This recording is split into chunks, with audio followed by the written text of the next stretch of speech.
ইরাকের যে রাজনৈতিক ডিভিশন এবং ধর্মীয় ডিভিশন, সেখানে আমি বলবো যে সেখানে কিন্তু সুন্নিরা কিন্তু সংখ্যালঘিষ্ঠ, শিয়ারা কিন্তু সংখ্যাগরিষ্ঠ, এবং সাদ্দাম হোসেন কিন্তু শিয়া না, কিন্তু সে জোর বলে তার বিশেষ একটা ট্রাইবাল একটা শক্তি নিয়ে সে কিন্তু এতদিন ধরে সেখানে শাসন করে গেছে।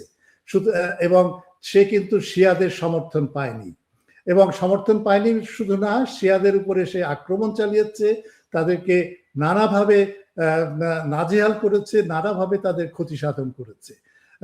সুতরাং যখন যুদ্ধ, এটা হচ্ছে দ্বিতীয় দিক, যে শিয়াদের যে সাপোর্টটা, যে সংখ্যা গরিষ্ঠ মানুষের একটা দেশের সাপোর্ট যেটা আশা মানে প্রয়োজন যখন একটা যুদ্ধ পরিস্থিতির সৃষ্টি হয়, সেই সাপোর্টটা কিন্তু তারা সাদ্দাম হোসেন পায়নি 2003 সালে বলি, কুয়েতের বিরুদ্ধে যুদ্ধের সময় বলি, বা আরো অন্যান্য যে সমস্ত যুদ্ধ।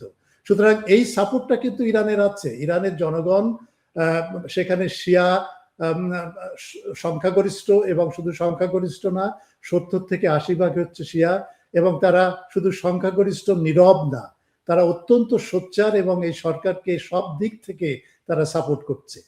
তৃতীয় দিক হচ্ছে যে ইরাকের উপরে অনেক দিন ধরে একটা নিষেধাজ্ঞা জারি ছিল, আমেরিকা এবং পশ্চিমা বিশ্ব ইরাকের উপরে নিষেধাজ্ঞা জারি করে তার অর্থনীতিকে এমনভাবে কাবু এবং দুর্বল করে দিয়েছিল যে তার পক্ষে তার ক্ষমতা ছিল না যে একটা সাংঘাতিকভাবে রুখে দাঁড়ানো আমেরিকা এবং ন্যাটো শক্তির বিরুদ্ধে।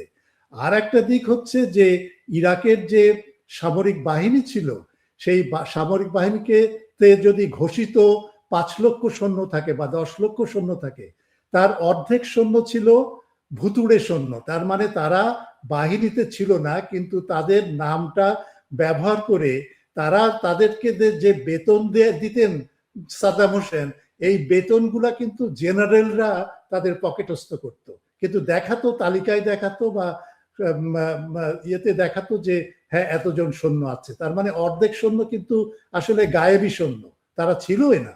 সুতরাং কিন্তু ওই যে নিষেধাজ্ঞার জন্য ইরানি জেনারেলরা তো মানে লোভ লালসা তাদের তো কম নেই। সুতরাং তারা এই সৈন্যদের যে অর্থ মানে বেতন, সেখান থেকে তারা টাকা নিয়ে তাদের পকেটস্থ করতো। আর চতুর্থ হচ্ছে এই অনেক জেনারেল কিন্তু সাদ্দাম হোসেনকে বিট্রে করেছে, বিশ্বাসঘাতকতা করেছে, ঠিক ডেলসি রড্রিগেজের মতো নিকারাগুয়া না, ল্যাটিন আমেরিকায় যেটা ঘটে গেল, ভেনেজুয়েলায় যেটা ঘটে গেল। এইভাবে কিন্তু সামরিক বাহিনীর অনেক জেনারেলকে কিন্তু কিনে নিতে পেরেছিল আমেরিকা, এবং সেই কারণে তারা যুদ্ধে সেইভাবে সক্রিয় ভূমিকা পালন করে নেয়।